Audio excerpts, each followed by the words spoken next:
Malcolm Muggeridge was baie bekende Britse joernalis wat gelewe het van 1903 tot 1990.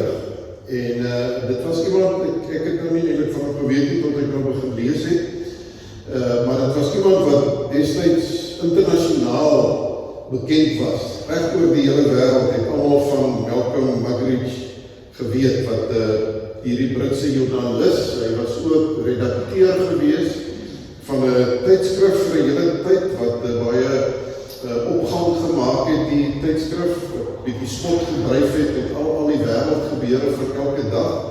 Op die ou end was hy ook 'n skrywer gewees en televisiepersoonlikheid by die BBC in Brittanje en het dit net maar bygedra tot sy bekendheid. En menslikerwys gesproke sou 'n mens kon sê dat Malcolm Muggeridge, dat hy alles bereik het wat enige mens eintlik baie graag sou dalk wou bereik in die lewe. Erkenning, invloed wat hy uitgeoefen het deur die programme wat hy aangebied het en deur dit wat hy geskryf het, en dat hy 'n stem was wat reg oor die wêreld gehoor was, gesien was en met wie mense op die ou end ook vertroud was. En hy self skryf ook dat hy later op die ou end maar half die prooi geword het van die belastinggarde, omdat hy soveel geld verdien het in hierdie proses. So in baie opsigte was hy 'n gemaakte man, soos wat ons dit sou uitdruk. Maar later in sy lewe het Malcolm by die punt gekom dat hy erken het dat alles op die ou end nie so wonderlik vir hom was in die lewe nie. Dat behalwe die feit dat hy so bekend en beroemd was en dat hy so baie geld gehad het, dat daar tog dinge in sy lewe was wat meegebring het dat hy hierdie onrus by hom gehad het van dit is alles op die ou end, is dit net nie die moeite werd nie. Hy het ook gesê dat hy hom so ingestel het op al hierdie menslike sisteme in die wêreld wat bestaan, dat hy regtig ontnigter was op die ou end toe hy begin agterkom het, maar al hierdie goeders wat mense so by mekaar bring, laat ergens op die ou end nog in 'n mens se lewe 'n stuk leemte. En sy uiteindelike getuienis was dat oor hierdie verloop van tyd, wat hy hierdie gemis in sy lewe gehad het, dat hy nader en nader aan die Here Jesus Christus geleef het en uiteindelik in 'n verhouding met die Here Jesus Christus getree het, wat op die ou end sy lewe en die belewenis van die lewe vir hom totaal verander het. Hy het gesê dat hy iets anders in die lewe begin raak sien en dit is 'n vorm van lewe wat nie daaruit voortspruit dat 'n mens die hele tyd self in beheer is en 'n klomp dinge wil doen en kan doen nie, maar hy het op die ou end hierdie ontdekking gemaak dat ware lewe kom uiteindelik daardeur dat 'n mens bereid is om 'n oorgawe te maak aan die Here Jesus Christus. Op een of ander manier het Moeder Teresa ook 'n rol gespeel, maar dit was nie noodwendig dat sy die oorsaak was dat hy tot bekering gekom het of aanleiding gegee dat hy tot bekering gekom het nie. Hy het maar net in die navorsing wat hy met Moeder Teresa van Calcutta, die non wat die straatmense in die strate van Calcutta in Indië wat uitgereik het na hulle en na die armes, vir die armes gesorg het en haarself baie tekort gedoen het in die proses, het hy agtergekom, maar ergens op 'n manier hierso, waar dit lyk asof iemand sy eie lewe heeltemal weggooi en fokus op die lewe van ander, dat ergens hierso was daar vir hom die bevestiging gewees dat sin in die lewe lê nie in die dinge van hierdie wêreld soos wat almal dink nie. Hy het later 'n boek geskryf, ek wil probeer kyk of ek die boek in die hande nog kan kry en dalk kan lees nie. Jesus Rediscovered is die boek wat hy geskryf het. Daar is ook nog 'n ander boek wat hy geskryf het waar hy eintlik ook dan baie meer breedvoerig uitbrei daarop op die vergissing waarmee hy geleef het aan die begin, om te dink dat jy's 'n gemaakte mens as alles net vir jou reg uitwerk. Nou, onder andere in hierdie boek van Jesus Rediscovered, maar ook in latere essays wat hy geskryf het en ook verskeie onderhoude wat hy gehad het, is hy bekend daarvoor dat hy gesê het, I suppose, regard myself as a relative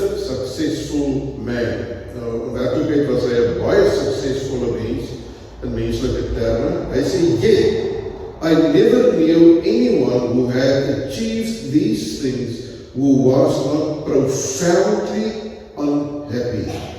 As ryk mens wat tussen rykes geleef en beweeg het, sê hy het tot hierdie ontdekking gekom dat daar's niemand wat so ongelukkig is as hierdie mense wat lyk asof hulle alles in die lewe het en alles in die lewe reg gekry het.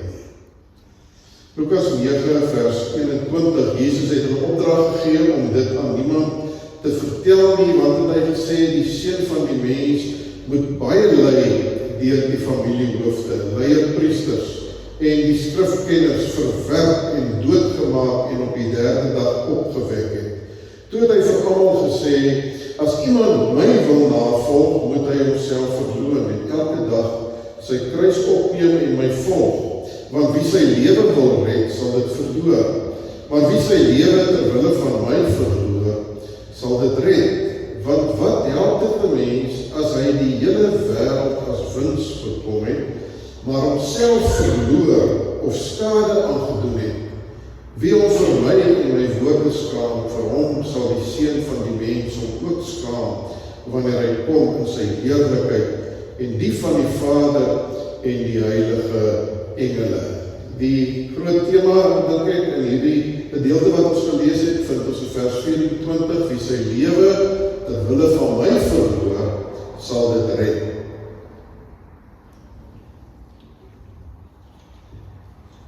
Wanneer die Here Jesus nou praat van dat ons lewens moet verloor, dan is dit nou nie vir ons te sê, maar die hoogste goed wat nou met 'n mens kan gebeur in jou lewe, is jy maar net sorg dat jy op die oomblik nou doodgaan, dat jy sterwe nie. Dit gaan nie hier daaroor dat om met pyn deur die lewe te gaan, dat dit die wonderlikste ding is en dat die Here welbehaag daarin het, of dat jy, wanneer jy sterf in jouself op en jy is hierdie vernederde, nietige mensie wat eintlik op die oomblik help self, wat jy sit en self bejammer, dat dit is nou eintlik die lewe wat die Here van ons vra, om so nederig te wees en om 'n vloerlap te wees vir die wêreld. Dit is nie waaroor dit hier gaan nie.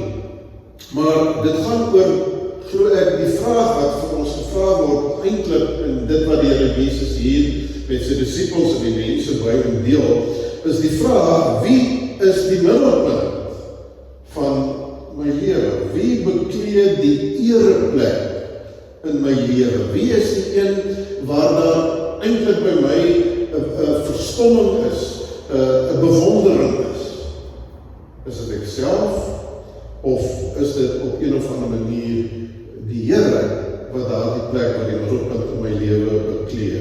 Ons het die afgelope tyd, die jaar, so ver baie stil gestaan by dit wat God goed geskaap het, en wat op die ouend in Genesis 3, dit wat op die ouend verbreek geraak het, dit wat tot niet gegaan het. En wat gebeur in Genesis 3, is dat die mens uiteindelik 'n ruil gemaak.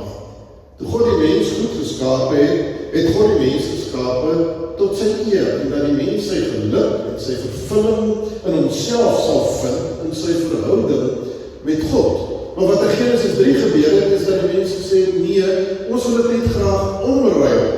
Ons wil nie dat God die groot plek in ons lewe, die middelpunt van ons lewens is nie. Ons wil dit omruil, dat ons self die middelpunt van ons lewe is. Dat ons soos God kan wees.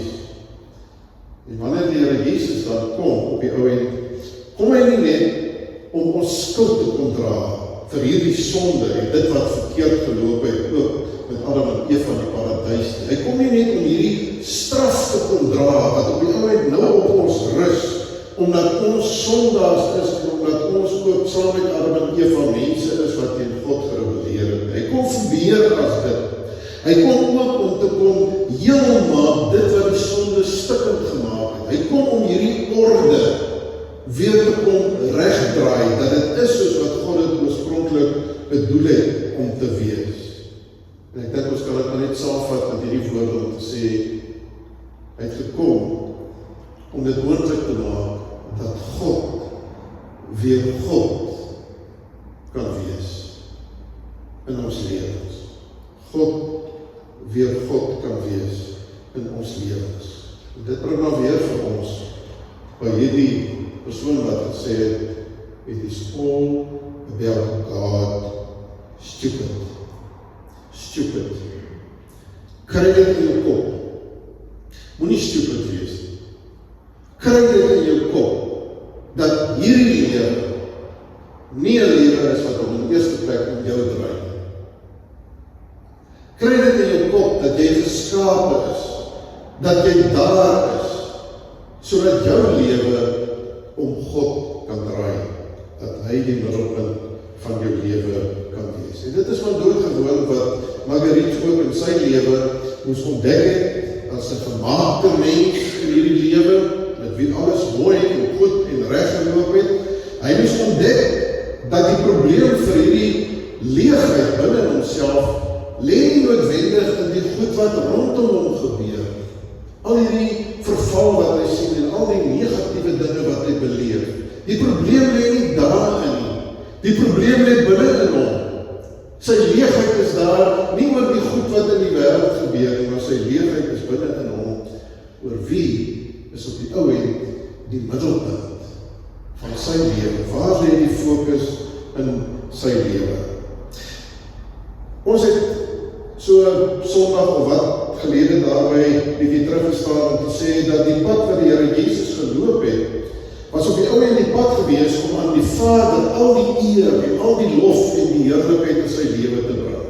Dat Jesus gekom het en aan die kruis gesterf het, sodat dit nie na hom alles sou wys nie, maar dat dit sou wys na die Vader aan wie hy gehoorsaam is. Die Vader wat die ereplek kry in sy lewe. En nou weer kry ons dit hierso, waar die Here Jesus kort voordat hy nou op die ou end aan die kruis sou moes ly en sterwe, waar hy hier reeds vir sy disippels sê, waar hy vir hulle sê van sy komende lyding. Hy sê, dis wat gebeur. Julle moet nou nog nie oor my praat nie. Julle moet nou nog nie vir die mense van my vertel nie. Want daar is nog 'n paar goed wat nog moet gebeur, voordat julle vir die mense van my moet vertel.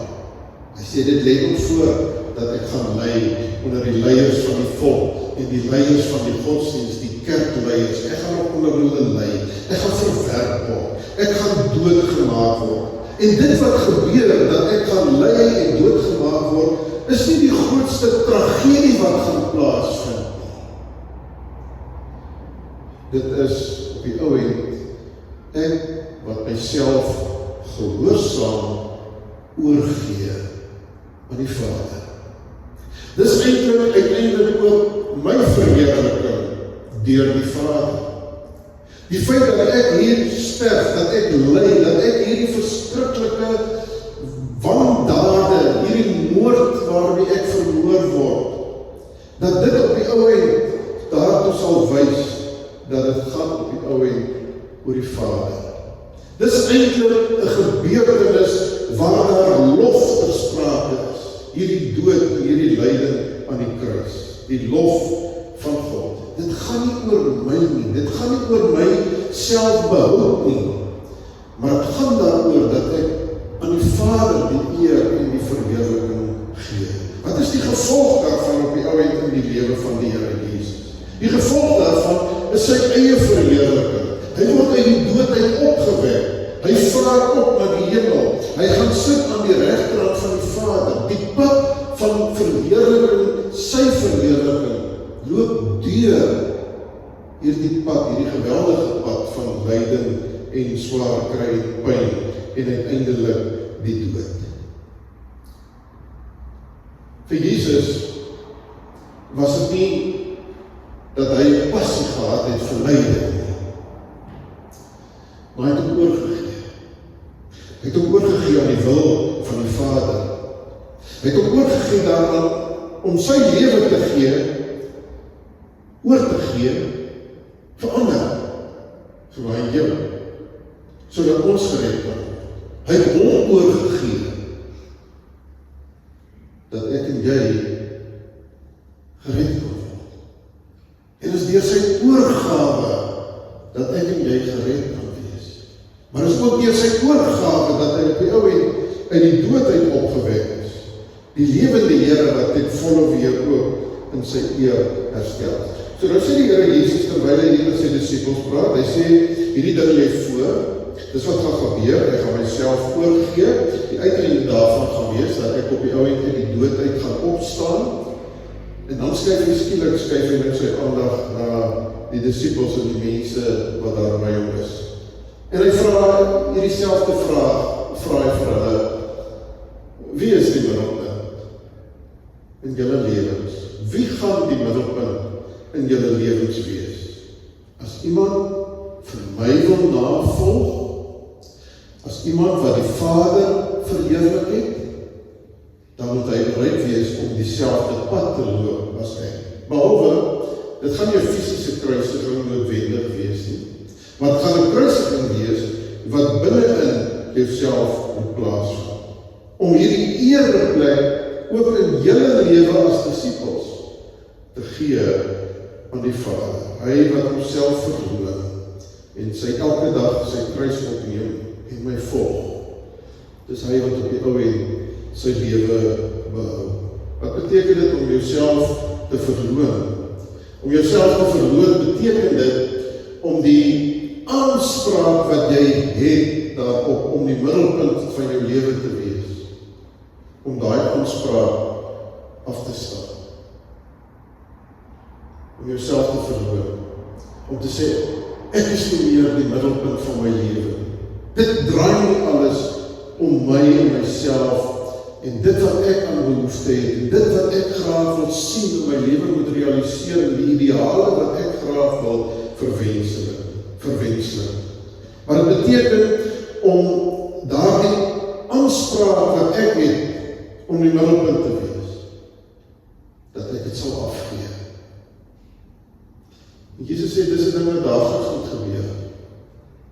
Want dit bly nie so by 'n mens, dat jy jouself so afgee, en nou het jy jouself afgegee, nou is jy klaar afgegee, nou is jy klaar nie meer die middelpunt van jou lewe.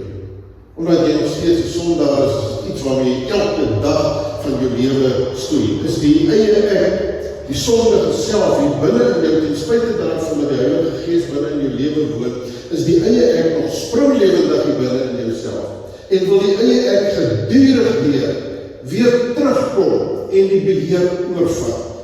Dat hy al my gedurig weer gou op my perk sit, wanneer iemand te naby aan my nerve kom, en te naby aan dit kom wat ek nie baie van hou. Iemand wat agter my aan wil kom, moet sy middelpunt afgee. Elke dag sy kruis opneem. Elke dag opnuut weer afgee, oorgee. Elke ding wat gebeur in jou lewe, waar die Heilige Gees agterna, wanneer jy by die huis kom en ergens by ding, waar jy oor mense se pad gekom het en dinge verkeerd geloop en nie, het het getuig daarvan dat jy die middelpunt van jou eie lewe is en dat het oor jou gaan, wanneer jy weer daaroor terugdink en dit weer by jou opkom en die Here deur sy Gees en deur sy woorde weer voor jou kom lê, dan moet jy elke dag dit weer kruisig, weer afgee, weer oorgee en my volg. Loop waar ek loop. Die wil van my Vader nakom. Johannes, Evangelie, sê die Here Jesus so baie, hy sê, daar's niks wat ek doen, wat ek nie luister en hoor, wat sê die Vader, wat moet ek doen. So om Jesus die middelpunt van jou lewe te maak, beteken dat jy wag vir hom, om vir jou leiding te gee, in alles wat jy moet doen. Jou afwagting is nie, maar net, wanneer iets oor jou pad kom, om sommer gou vinnig vir jouself uit te maak, maar dit en dit en dit is die beste vir my, of wat ook al die geval mag wees nie, maar om bietjie stadiger te kan wees, om vir myself mooi te kan afvra, in die lig van die woord van die Here, wat is die regte ding vir my, om in hierdie omstandigheid te doen? Uit myself uit, voor ek om so te reageer. Maar ek gaan net 'n bietjie stadiger wees. Ek gaan net vir myself die vraag afvra, wat sê die woord van die Here oor hierdie ding? Ek gaan miskien bietjie meer tyd afstaan in gebed, om te sê, Here, hier is hierdie ding hier voor my, wat ek moet doen. My natuurlike instinkte, my natuurlike begeerte is om dit en dit te doen. Maar is dit regtig wat U wil hê, wat ek moet doen? Moet ek so in hierdie situasie reageer? Of moet ek bereid wees om my kruis op te neem? Om U wil te doen. Want om die wil van die Here te doen, en om hierdie kruis op te neem elke dag in my lewe, beteken baie, en het baie implikasies vir my, in my lewe. Om 'n kruis te dra, beteken daar word 'n prys betaal. Dit is nie maar sommer maar net ietsiekie makliks om te doen, om aan jouself dood te gaan, om jouself te verloor en die beheer van jou lewe af te gee nie. Dit kan soms 'n pynlike ervaring wees. Een van my dosente op Stellenbosch, wat vir ons klas gegee het, as hy baie opgewonde geraak het en driftig geraak het, het hy letterlik so gepraat dat die spoekspan, die is die vloeims wat partykeer poes. Maar hy het so gepraat en hy het altyd gepraat van die bloed van die Here Jesus. So om elke dag in jouself te sterf is 'n bloederige affære. Dis in 'n sekere sin is dit 'n gemors om jouself om terug te staan vir die Here. Het is belangrik vir ons om reg te verstaan wat beteken dit om ons kruis te dra in die lewe.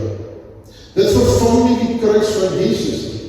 Dit beteken nie dat as ek my kruis in die lewe moet dra, dat ek nou goeders hierso moet doen en ek moet dit nou reg doen, sodat ek op die oomblik gered kan word.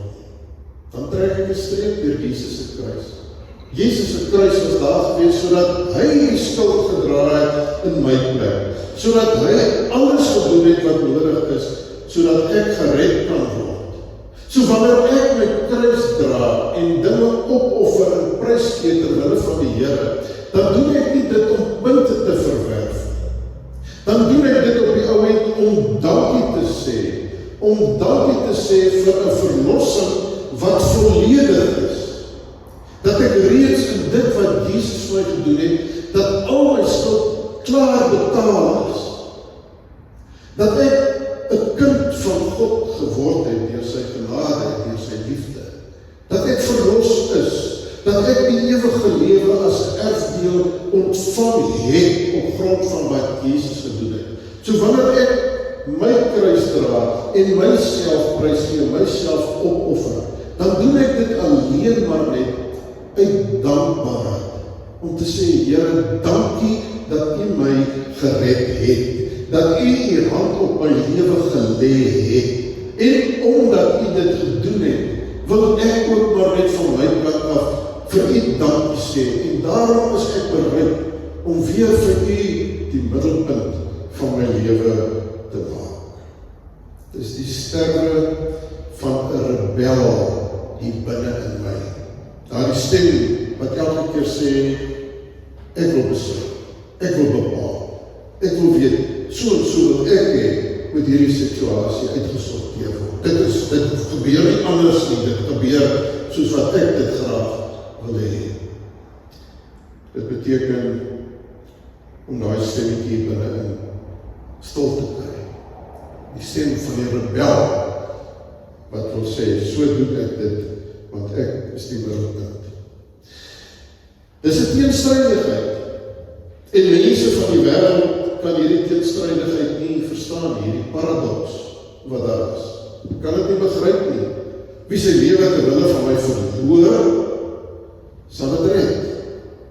Deur te sterf, jou kruis te dra, deur aan jouself te sterf, sal jy lewe. Dit maak nie sin nie. Want in die lewe moet 'n mens ten alle koste veg om aan die lewe te bly.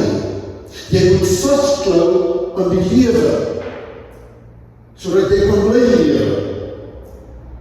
In die Bybel kom met hierdie teenstrydigheid, hierdie kruis teologie na ons toe, om te sê, maar is anders. Dit werk anders by God. Dit is deur prysgawe. Dit is deur jou lewe te verloor, jouself verloor wat jy op die ou end jouself vind, wat jy lewe vind, wat jy ontdek, wat beteken dit regtig om gered te kan wees. Die Here Jesus stel dit baie skerp, reguit, duidelik. Hou jou lewe vir jouself, leef in die middelpunt van jou lewe, en wat jy gaan ontdek, is 'n onvergenoegde lewe, 'n sinlose lewe, 'n onbevredigende lewe, al het jy alles wat hierdie wêreld kan bied, bly jy op die ou end leeg, bly jy onbevredigd. Maar as jy jou lewe verloor, oorgee aan hom, dan vind jy dit. En dis maar presies wat Marguerite moes ontdek het. Hy het gedink hy het alles gewen, totdat hy alles bereid was om dit te verloor en dit af te gee, toe hy ontdek wat dit beteken om regtig iets te hê. Iemand het dit so uitgedruk: what gain to draw in a lottery a gallery of pictures and at the same time to become blind, to be blind. Watter sin is dat in dat jy skielik, hy is hierdie voorbeeld stel het nou deur 'n lotery, dat jy skielik deur 'n lotery 'n hele kunsgalery met die wonderlikste en die pragtigste skilderye wen, en jy raak blind. Jy kan niks daarvan sien. En so is dit op die ou end ook in die lewe. Jy kan al hierdie wonderlike dinge wat jy na smag, en wat jy sien ander mense het, en ag, jy begeer toch maar net so, as jy ook maar net geld gehad het, of as jy dit gehad het, of dat gehad het, dan sou alles so wonderlik wees. En op die ou end is dit nie so wonderlik, want uiteindelik is jy soos iemand wat al hierdie goed het, maar eintlik is jy blind, want dit kan nie vir jou geluk gee nie, dit kan nie vir jou 'n tevrede mens maak. Jy vind dit op die ou end, ware lewe lê nie in selfbeheer nie, maar om vir God te laat wees in jou lewe. Nie iemand wat daar ver weg is, 'n God wat sien en wat sorg en alles nie. Maar om hier binne in jou hart, God te laat wees. Die middelpunt. Die een wat alles gemaak het. Jou lewe. Die een wat alles in stand hou in sy hand. It's not about me. It is all about God. Gelukkig in mense elke dag se lewe, as dit so is. Die besluite wat jy neem, gaan dit nie vir jou, ek het het reeds gesê, wat wil ek hê? Maar om vir my die vraag af te vra, hoe gaan ek nou in my hantering van hierdie situasie, hierdie besluit wat ek neem? Hoe gaan ek op die ou end die eer aan die Here gee? Dat deur dit wat ek besluit op die ou end, dit nie sigbaar oor my gaan. Maar deur dit wat ek besluit, dat dit op die ou end sal maak dat mense God raak sien. En nie vir my nie. Wat eer God hierso in hierdie situasie is? Hoe moet ek hierdie situasie hanteer? Dat hy die eer ontvang. En ons verhoudings, om op te hou, om myself altyd te wil regverdig, om altyd te wil reg wees, want dit is die sondige self wat binne in ons lewe. As iemand anders ons redeneer oor 'n bepaalde argument en ek het my standpunt, dan sal ek baie keer ten bloede toe my standpunt verdedig, want hoe ek dinge sien op die ou end is vir my die regte manier. Hoe ander mense dinge sien, dit is nie heeltemal lekker nie, maar hoe ek oor dinge dink, dit is die belangrike ding. Wanneer daar dinge verkeerd loop, is dit ek wat op die oomblik dit reg hanteer het. En is dit jy wat het verkeerd hanteer het. Ek moet myself verdedig daarin. Selfs wanneer ek op die oomblik nou agterkom, ek is skuldig oor 'n ding. Dan moet ek vir jou kan dit verstaan en vir jou kan sê, maar dis omdat jy so gemaak het, daarom het ek nou verkeerd gedoen. So is nie my skuld dat ek verkeerd gedoen het nie. Dis nog steeds jou skuld. Altyd weg van myself af, want sien, hierdie ek wat op die troon is, hierdie middelpunt van my lewe, wil onaantastbaar bly, wil altyd reg wees, altyd in plek wees.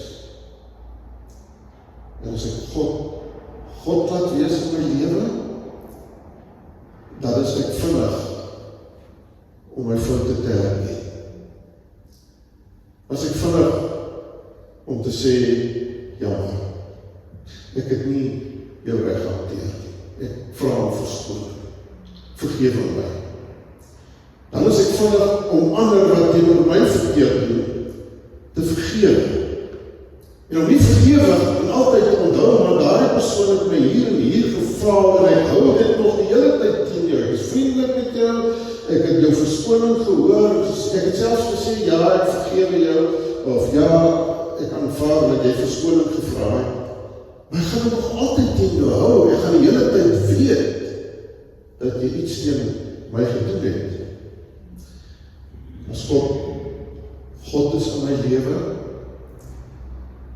dan vergewe ek jou, soos God my vergewe, van harte. Dan gee ek weer vir jou 'n nuwe geleentheid, soos wat God oor en oor vir my nuwe geleenthede gee. Wat my identiteit betref, hoef ek nie meer myself te bewys nie. Ek hoef myself nie meer as iemand voor te doen vir ander mense wat ek nie is. Dan is ek nederig, as God is in my lewe. Dan is ek nederig. Dan is my identiteit nie op myself ingestel nie. Want ek weet dis die identiteit wat God aan my gegee het. Ek is sy kind. Ek is verlos. Maar is net genade. Ek is 'n sondaar mens. Dis net genade dat ek aan God behoort. En daarom hoef ek myself nie meer te bewys nie. Kan ek maar eerlik wees oor myself. Kan ek maar vir ander mense sê, dis al weke en maande lang wat ek nie meer bid nie. Dis al so lank al wat God vir my vaag in my lewe is. In plaas daarvan om voor te doen, ek is elke Sondag in die kerk, en op die oomblik bedoel ek dit ernstig met God. Kan ek maar vir mense sê, dis my swakheid. Dis die dinge in die lewe waarmee ek worstel. Ek is nie hierdie mens, nou weet jy, nou vrees opkyk, jy wil nie na my toe opkyk nie, want ek is nie laag, as jy vir my wil raak sien, ek is maar treurig, ek is soos Paulus, wat Paulus gesê het, vir alle sondaars, is ek die grootste sondaar, ek is maar die onder ergens rond. Die feit dat ek lewe, dat ek dalk vir iemand mag iets beteken, dat ek dalk waarde het, dat ek dalk dinge doen, wat goed en positief is, moet nie vir my raak sien nie. Dis God. Dis maar met genade dat hy my gebruik in hierdie proses. Margaret het ontdek dat dit is ware lewe. Om God te laat wees in jou lewe. Mag die Here vir my en vir jou daardie genade gee, dat ons ook maar al meer en meer en daardie eerlikheid, daardie nederigheid sal leef. Mag die Here vir ons genade gee dat ons kan ophou daarmee om die middelpunt te wil wees, om altyd reg te wil wees. Mag hy vir ons die genade gee om nederig te wees, sodat hy die enigste een is wat eer kry in ons lewens. As mense iemand wil loof, laat hulle God loof. As mense iemand op die skouer wil klop, laat hulle vir God op die skouer klop. En nie vir my nie. Ek is maar net 'n gekruisigde wat loop waar my Here geloop het. Amen.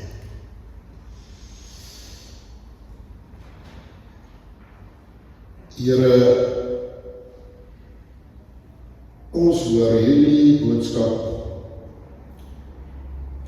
al so lank al, en eintlik moet ons ook sê, so gereeld, al soveel keer ook in die verlede ook hier gehoor,